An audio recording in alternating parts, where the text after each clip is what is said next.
Gracias, Padre. Gracias, Señor, por la oportunidad que tú nos das, Señor. Esta noche, Señor, sean de ti, Padre. Gracias, Señor, por poder vivir que nos muestres, Señor. Gracias por tu misericordia, Señor. Ahora, Señor, te voy a compartir, de tu bendita palabra. Gracias, Señor, en esta tarde. Gracias por lo que tú hiciste, Señor, en la primera cruz. Gracias, Señor, por lo que tú estás haciendo, Señor.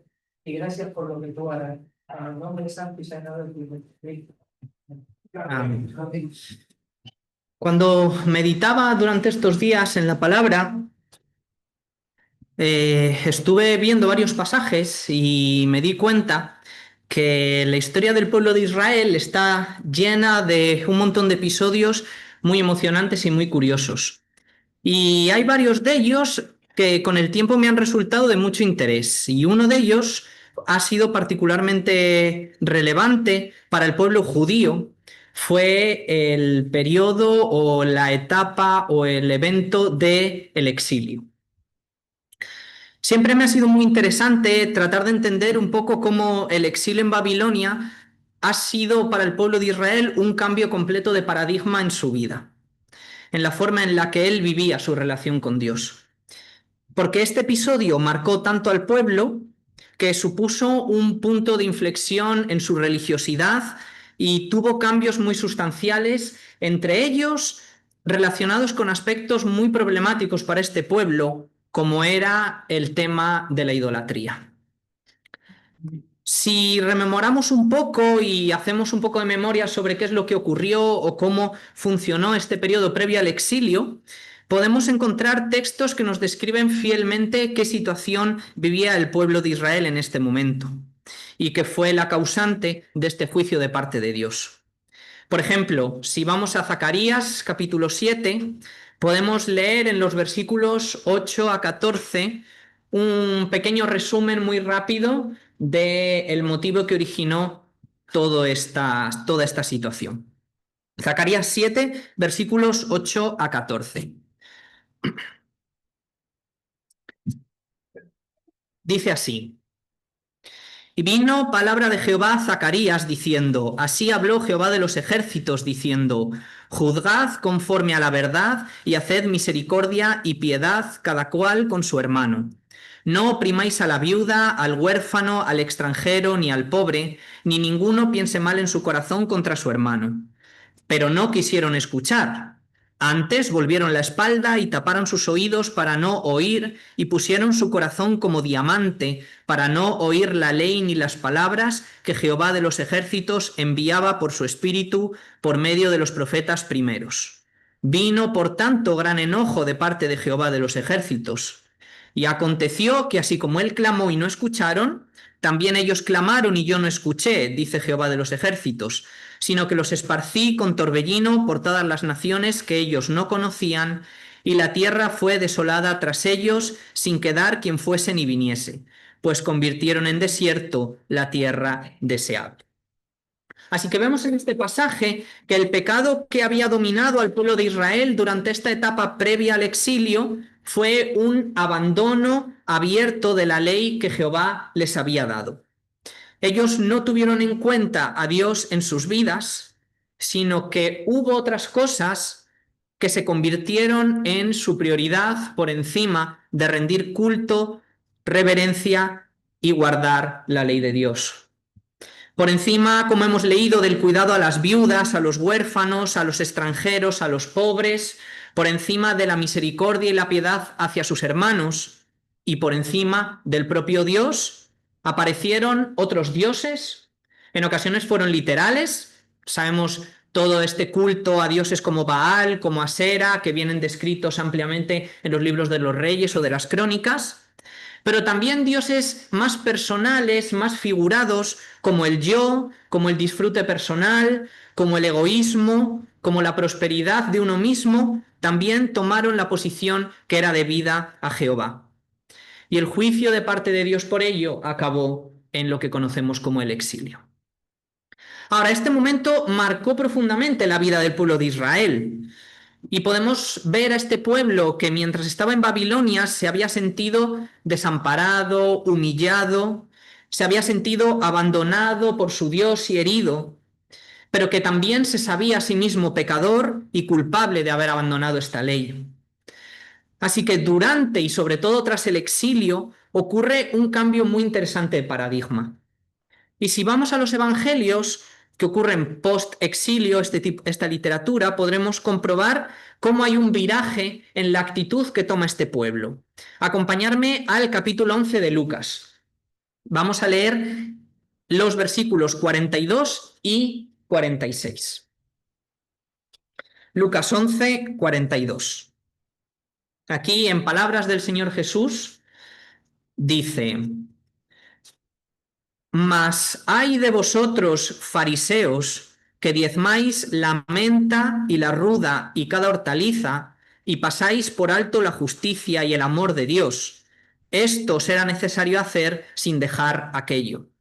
Y el versículo 46 de este mismo capítulo dice: Y él dijo, de nuevo palabras de Jesús, ay de vosotros también intérpretes de la ley, porque cargáis a los hombres con cargas que no pueden llevar, pero vosotros ni aun con un dedo las tocáis. Así que démonos cuenta de cuál es el cambio de visión que tiene este pueblo. Si en el tiempo preexilio la acusación de parte de Dios era: pueblo de Israel, os habéis olvidado de vuestro Dios, de Jehová, os habéis olvidado, habéis dado la espalda a su ley, cada uno hacéis lo que más os parece y os conviene a vosotros. Ahora ha cambiado esa forma de ver la historia. Postexilio, la crítica va en el sentido opuesto. Ay de vosotros que imponéis cargas y cumplís la ley de forma exterior, pero vuestro corazón sigue estando lejos de mí. Tanto había tocado ese episodio del exilio al pueblo de Israel que habían tomado la determinación de que nunca más se repetiría por un defecto a la hora de cumplir esta ley. Y sabemos por la historia que en medio de toda esta situación aparecen una serie de corrientes de pensamiento, sobre todo en relación con la interpretación de la ley, de la Torá, que lo que buscaban era asegurar un cumplimiento muy estricto de todas estas leyes de Dios sin saltarse ni una jota ni una tilde de la misma. Y proliferaron movimientos como el que conocemos, movimiento de los fariseos, un grupo de fieles judíos que hicieron de la ley escrita de Jehová un ideal para todas las acciones de su vida cotidiana. Y que además eran tan estrictos de este cumplimiento completo que recopilaron toda una serie de tradiciones y de modos de cumplir estas prescripciones prácticos que llegaron a ser tanto o más incluso apreciados que las propias escrituras y que conforman lo que se conoce clásicamente como la ley oral.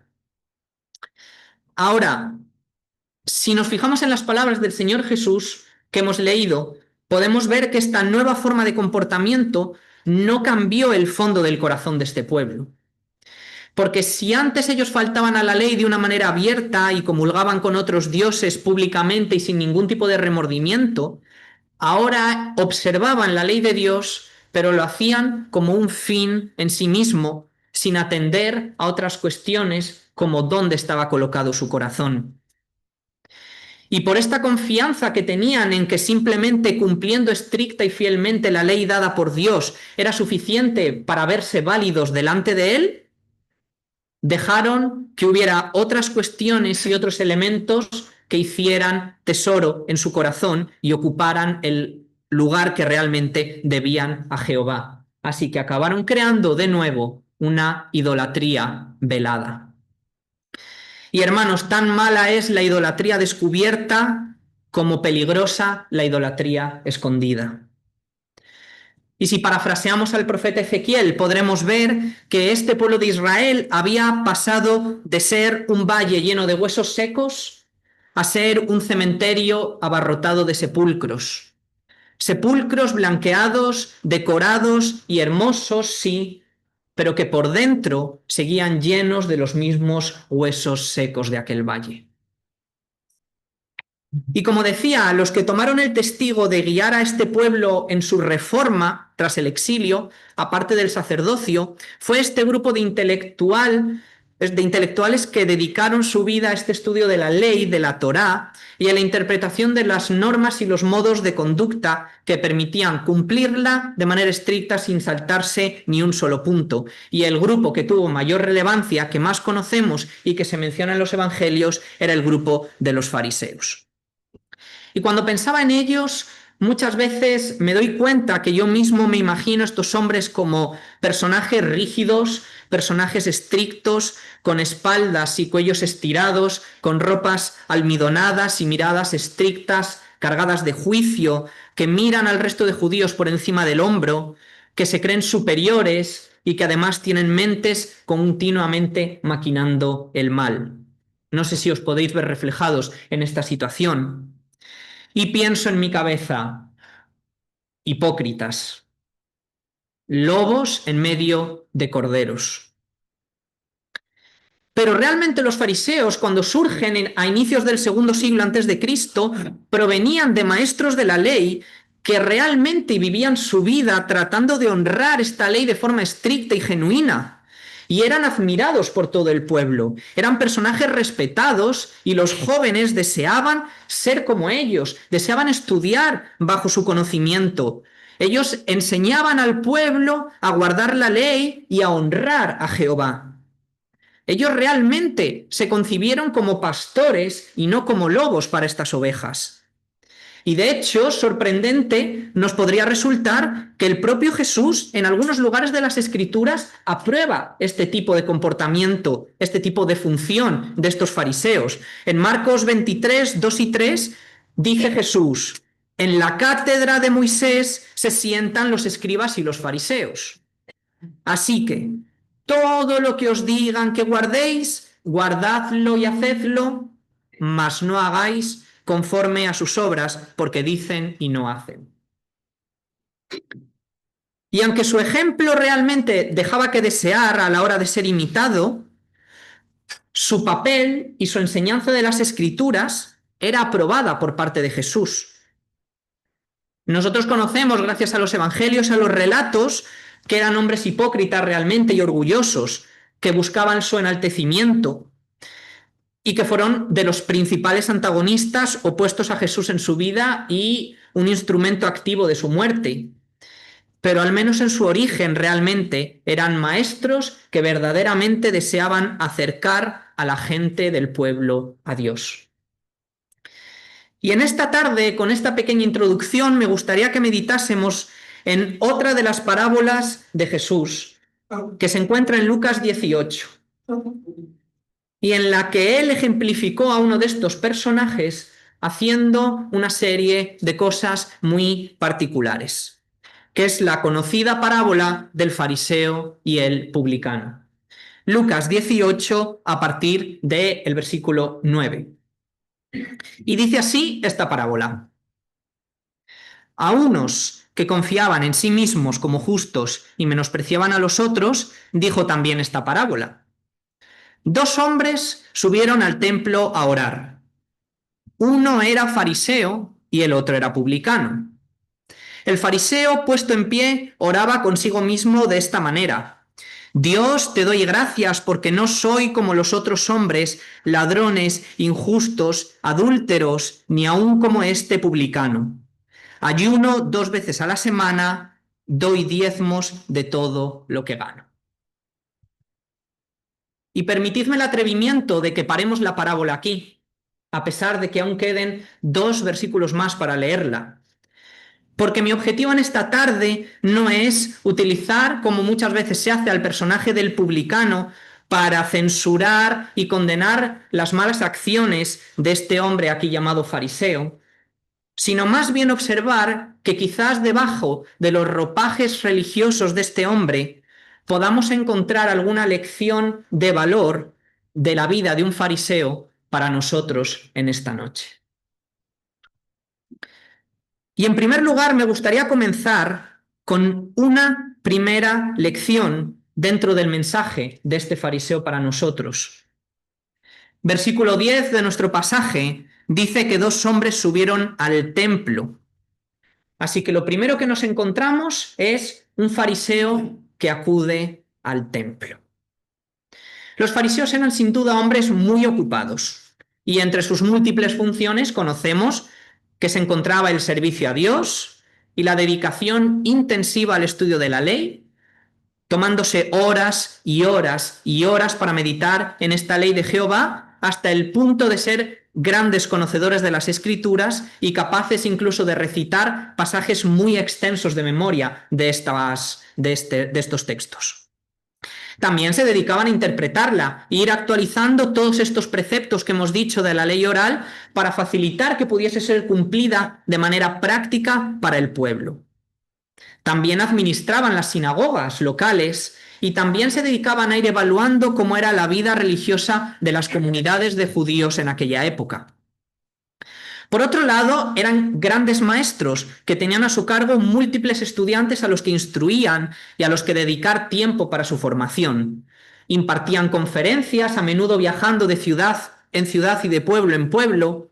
Incluso debatían en reuniones organizadas entre diferentes escuelas de interpretación y visión de la ley, como por ejemplo la escuela de Shammai o la escuela de Hillel, que son de las más conocidas.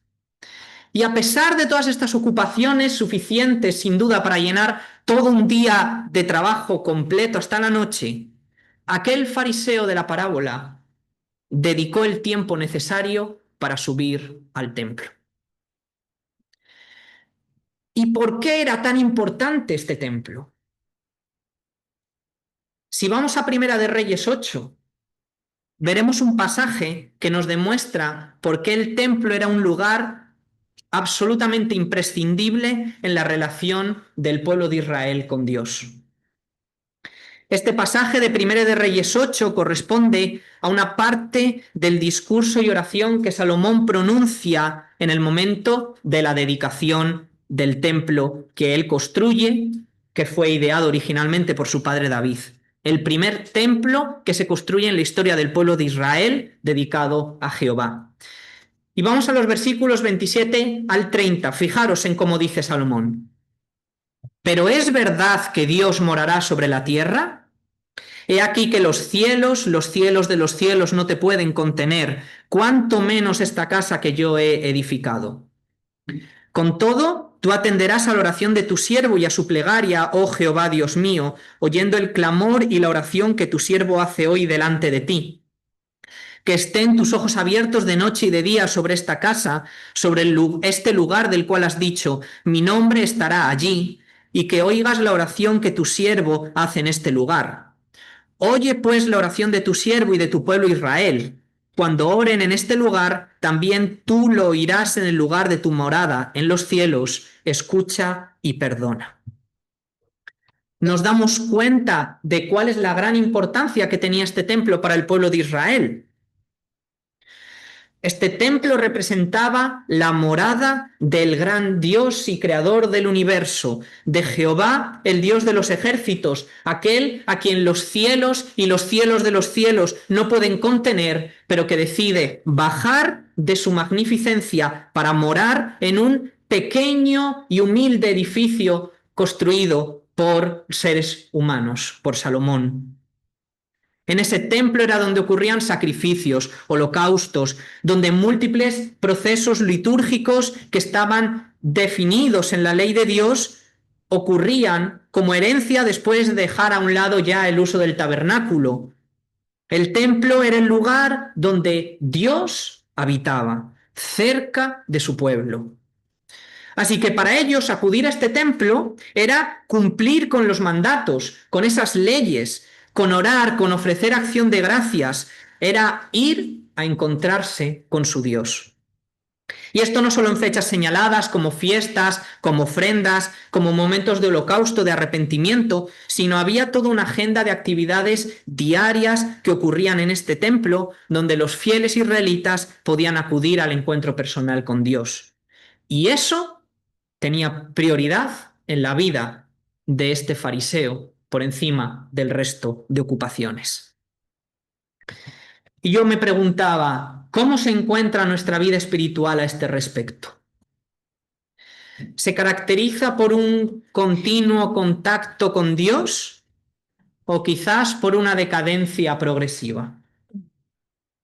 Quizás muchas veces nos encontremos hastiados de acudir al encuentro con nuestro Dios, insatisfechos con nuestra fe, incómodos en la relación con algunos hermanos, hartos de la Iglesia. En este sentido, dejadme deciros que el fariseo de la parábola era mejor que nosotros. Porque a pesar de que podríamos pensar que su motivación realmente estaba centrada más en la aprobación humana, sin embargo, no es menos cierto que él se mantenía fiel, no dejando de acudir al templo, al encuentro con su Dios. Algo que también los creyentes en los primeros tiempos de la Iglesia hacían, como en Hechos 3.1, no lo vamos a leer, pero tenéis ahí que Pedro y Juan iban al templo a la hora novena, a la oración. Y tenemos grandes ejemplos que nos animan a ello en el Antiguo Testamento, como el Salmo 122.1, que creo que todos conocemos de memoria. Yo me alegré con los que me decían, a la casa de Jehová iremos. Así que a quienes nos hacemos llamar seguidores de Cristo, se nos exhorta a no dejar de congregarnos, de reunirnos, de compartir juntos con alegría en la reunión de los santos, porque cuando perdemos el hábito de subir al encuentro con nuestro Dios, corremos el peligro de que nuestra vida espiritual también vaya marchitándose.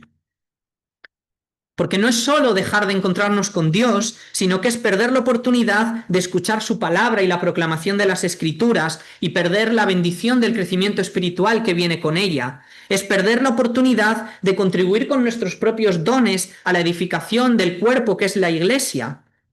Es perder la oportunidad de gozarnos y alegrarnos en la comunión conjunta de la alabanza a Dios. Así que la primera lección de un fariseo para nosotros esta noche es el aprovechamiento de las oportunidades para reunirnos con nuestros hermanos para alabanza a nuestro Dios. Pero no está solo esto. Tenemos una segunda lección de parte de este hombre en esta parábola. En este mismo versículo 10 que hemos leído antes encontramos que el fariseo subía al templo, pero nos dice la Escritura que él subía al templo a orar. El hábito de la oración. Mirad, hermanos, si volvemos a este capítulo 8 de Primera de Reyes, de la dedicación del templo, hay una frase que me encanta y que se repite, a veces literal o como idea, en varias ocasiones a lo largo de este capítulo. Os doy una pista. Se encuentra en los versículos 30, 34, 36, 39, 43, 45, 49 y 50. ¿Sabéis qué frase es? Una frase hermosa. Tú oirás y perdonarás. Y no es una frase maravillosa. Fijaros, Salomón está dedicando el templo que ha construido a Jehová y está diciendo: oh Dios, tú eres un Dios grande, eres un Dios increíble, maravilloso, poderoso, tan majestuoso que ni los cielos de los cielos te pueden contener, y con todo decides venir y habitar esta casa que hemos construido para ti. Pero la gran bendición de que Dios habite ese templo no se limitaba simplemente a su presencia en el pueblo, sino a que Él oirá y perdonará. Fijaros, versículo 32. Cuando tus siervos necesiten justicia y clamen a ti en esta casa, tú oirás y perdonarás. Versículo 33. Cuando fueren derrotados por el enemigo por haber pecado y oraren y suplicaren, tú oirás y perdonarás. Versículo 35. Cuando falte la lluvia por haber desobedecido y rogaren a ti, tú oirás y perdonarás. Versículo 37. Cuando hubiere hambre, enfermedad, plaga y ellos extendieren sus manos en oración, tú oirás y perdonarás y actuarás. Versículo 42, qué curioso. Cuando el extranjero viniere de lejos al escuchar de tu gran nombre y clamare pidiendo revelación, tú oirás y te manifestarás. Cuando haya guerra y batalla con el enemigo, versículo 44, y oraren por victoria, tú oirás y harás justicia. Versículos 46 a 48. Cuando fueran entregados al exilio por la maldad y el pecado, pero se volvieren de sus malos caminos y se arrepintiesen y clamaren a ti, tú oirás y harás justicia y perdonarás y tendrás misericordia. Porque una de las mayores bendiciones de la comunión con Dios es poder clamar a Él. Y a través del templo, el siervo de Dios sabía que este gran Dios que había bajado a morar entre su pueblo no solo vivía entre ellos, sino que además tenía su oído atento a sus súplicas humildes y genuinas, que sus ojos de día y de noche se posaban sobre su pueblo para oírlos en todo por lo cual le invocaren. Esta era una función básica del templo de Dios. Y nuestro fariseo en nuestra parábola acudía al templo a comenzar su devocional en oración al Dios que oye. Quizás si leemos su oración nos parezca que no sea correcta, pero lo que es indudable es que no había perdido el hábito de orar. Y quizás este hábito sí que sea más deficiente cada vez más entre los que nos llamamos cristianos. Si exceptuamos las oraciones de un día como hoy en el culto, ¿no es llamativo quizás que podamos darnos cuenta de que la oración más frecuente en nuestras vidas es la que se realiza por los alimentos únicamente? Quizás nuestras vidas es que son tan ajetreadas que el tiempo que nos queda para conversar con Dios y con nuestro Dios y Padre es ínfimo. Un misionero, Johann Wesley, decía: tengo tantas cosas por hacer en mi día a día que la mayor parte de mi tiempo la dedico a orar antes de poder estar preparado para hacerlas. El fariseo de la parábola era un buen administrador de su tiempo y siempre encontraba el necesario para asistir al templo a orar. Oraba para sí, se presentaba a sí mismo, a sus logros ante Dios, y verdaderamente sabemos que no es el camino para presentarnos delante de nuestro Padre, pero es una realidad que dedicaba el tiempo necesario a la oración. Y este simple hecho es una virtud que deberíamos de imitar y atesorar para nosotros. Porque al fin y al cabo la oración no solo permite la comunión con Dios, sino permite que nosotros, seres hechos del polvo de la tierra, podamos tener acceso al Dios santo y creador del universo. Así que la segunda lección de un fariseo para nosotros en esta noche es la de cultivar el hábito de la oración. Vayamos a la tercera lección. Porque fijémonos que este fariseo había subido al templo con la intención de orar. Ahora, él en el versículo 11 comienza su oración con una palabra muy sencilla: Dios. Probablemente la palabra que utilizaba en su idioma original en hebreo fuese la palabra Adonai, que significaba mi Señor. Y de nuevo en nuestro pasaje de Primera de Reyes ocurre algo muy especial. Y es que después de que Salomón ha dedicado este templo a Dios, como hemos leído en el capítulo 8, hay una serie de ofrendas después, de fiestas de celebración por este hecho, pero de repente llegamos al capítulo 9 y resulta que Jehová aparece a Salomón y les dice unas palabras muy interesantes. Fijaros el versículo 3 del capítulo 9. Y le dijo Jehová: yo he oído tu oración y tu ruego que has hecho en mi presencia. Yo he santificado esta casa que tú has edificado para poner mi nombre en ella para siempre, y en ella estarán mis ojos y mi corazón todos los días. Yo, Jehová.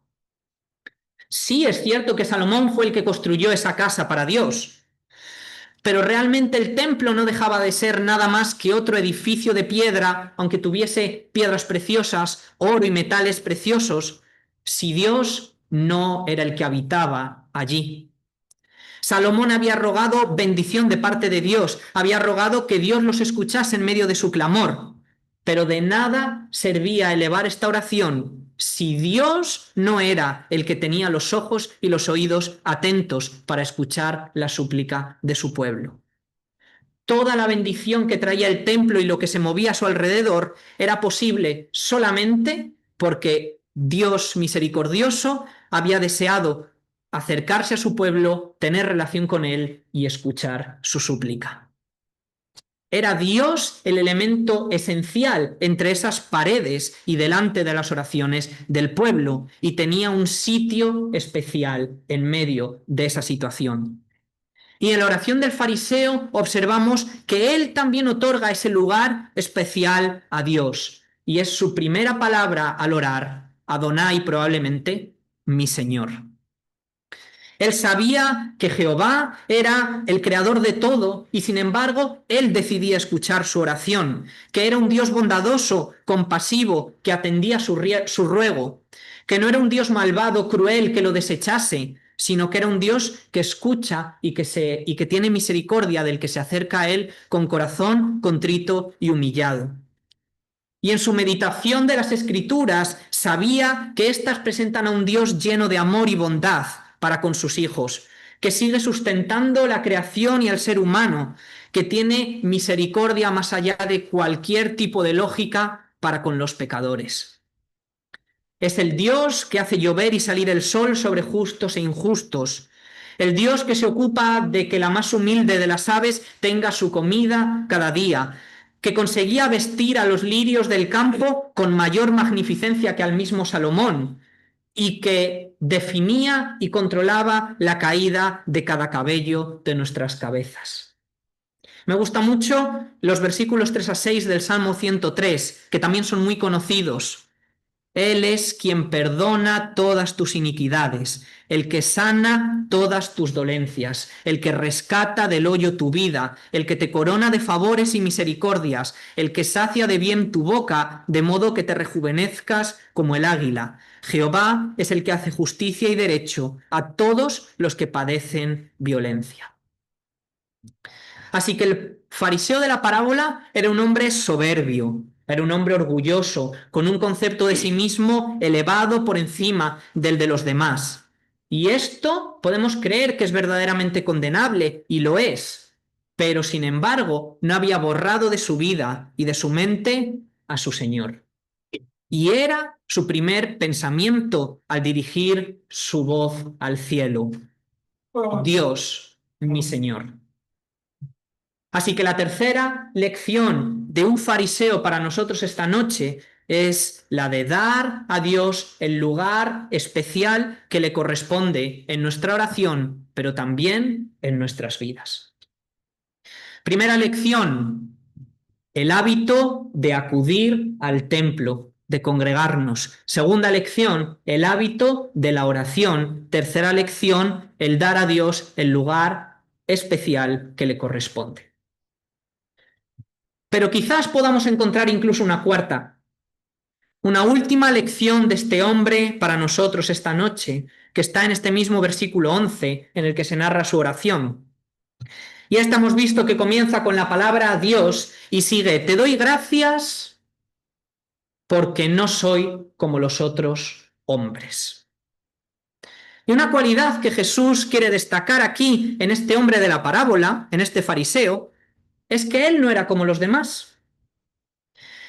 No sé si sabéis de dónde viene esta palabra que da nombre a este grupo de personas, esta palabra fariseo. No se sabe a ciencia cierta de dónde viene exactamente, pero lo más aceptado parece ser que es una palabra que deriva de un término hebreo que es parush, que significa separado. Porque los fariseos en la época de Jesús procuraban tener una vida diferente a la del resto, una vida moral que sea escrupulosa y que trajese a la mente aquellas palabras de Levítico 11, porque yo soy Jehová que os hago subir de la tierra de Egipto para ser vuestro Dios, seréis pues santos porque yo soy santo. Y muchas veces escuchamos esta palabra en la iglesia, ¿no? La palabra santo. Y se nos dice, santo es la palabra que quiere decir separado, apartado, correcto. Pero ¿apartado en qué sentido? La palabra santo proviene de un término hebreo que es kadash y nos habla de separación, pero no una separación simplemente por colocar una cosa a un lado y otra cosa a otro, sino que esta separación ocurre con un fin concreto y el fin es tener una dedicación especial. La primera vez que aparece como tal, la palabra santo como tal, específicamente así, en la Escritura es en Éxodo 19:6, que dice, y vosotros, hablando en palabras de Dios, vosotros me seréis un reino de sacerdotes y gente santa. Estas son las palabras que dirás a los hijos de Israel. Y es una frase que se dice en un contexto muy específico, que es el del monte de Sinaí. Poco después de haber sido sacados de la tierra de Egipto, y pocos días después de que estas palabras fuesen pronunciadas, ¿sabéis qué ocurrió? Que Moisés bajó de aquel monte con unas tablas en sus manos que contenían las leyes de Dios, lo que conocemos como los 10 mandamientos, y toda una serie de leyes adicionales recopiladas, leyes que nunca antes habían sido conocidas por nadie y que eran drásticamente distintas a las que gobernaban al resto de naciones totalmente diferentes. Leyes que implicaban dos cosas muy importantes. La primera, que el pueblo de Israel no sería como cualquiera de esas otras naciones que adoraban a otros dioses paganos, a ídolos.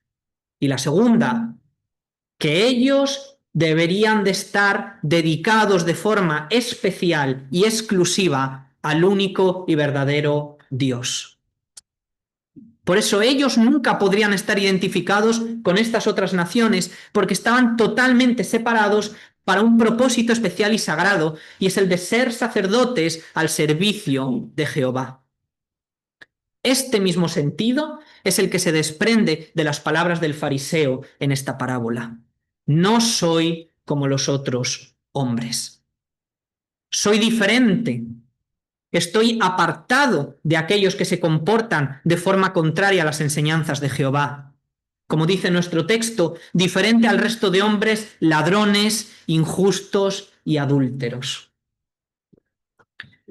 Quizás podemos pensar que realmente esto era un concepto de sí mismo demasiado elevado y que se consideraba por ello superior al resto de hombres y que es probable que por eso tuviese la osadía de juzgar al resto y de condenarlos, como por ejemplo aquel publicano que oraba apartado a un lado. Pero lo que también es indudable es que este hombre se esforzaba verdaderamente por cumplir estrictamente lo que ponía en la ley de Dios, lo que Dios demandaba. Y aunque sabía que no era capaz de satisfacerla por completo, sí que notaba que traía resultados sobre su propia vida, una vida diferente. Ahora, hermanos, no quiero dejar de advertir que debemos de tener cuidado con esto, porque la Biblia establece claramente que todos somos pecadores e injustos delante de Dios, que ni nosotros ni este fariseo podemos cumplir las demandas altas depositadas en esa ley, y que por tanto todos seguimos necesitando un cambio radical en nuestra vida. Un cambio que solo puede ser operado a través del nuevo nacimiento en Cristo por su sacrificio en la cruz y por la obra del Espíritu Santo en nosotros. No hay nada ni nadie más en quien podamos ser salvos, sino solo Cristo. Pero es así. Una vez que ocurre esta transformación, tampoco podemos seguir siendo iguales al resto de los hombres. Esta nueva vida en Cristo debe de originar en nosotros un fruto moral y espiritual distinto en nuestro camino de santificación, de dedicación de nuestras vidas a aquel que nos llamó de las tinieblas a su luz admirable. Y por eso la cuarta lección de un fariseo para nosotros esta noche es la de vivir una vida consagrada a Dios en medio de un mundo que se dedica a las tinieblas. 4 lecciones de un fariseo para nosotros en esta noche. Y es curioso porque quizás algunas de las palabras que más veces dedicó Jesús a estos hombres eran ay de vosotros. Porque aunque pareciera externamente que estos hombres no estaban lejos del reino de Dios, realmente esa no era la clase de reino que ellos esperaban y con el que se identificaban. Pero a pesar de ello, Jesús destaca sus virtudes en algunas ocasiones. Está claro que vivían con defectos y que sus defectos eran muchos. pero su ética moral encierra un mensaje de Dios para nosotros esta noche. 4 enseñanzas de virtud. Fomentemos el hábito de congregarnos unos con otros, de reunirnos y de venir al encuentro de nuestro Dios.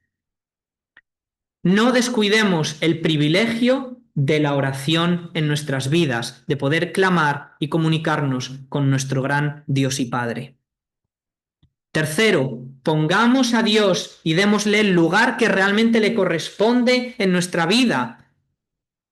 Y cuarta y última lección, vivamos de forma diferente al resto de los hombres, con vidas que estén especialmente dedicadas al propósito de ser buenos testimonios de la obra de Dios en nosotros. 4 ejemplos del fariseo de la parábola para nosotros y 4 lecciones de un hipócrita para la iglesia del siglo XXI. Amén.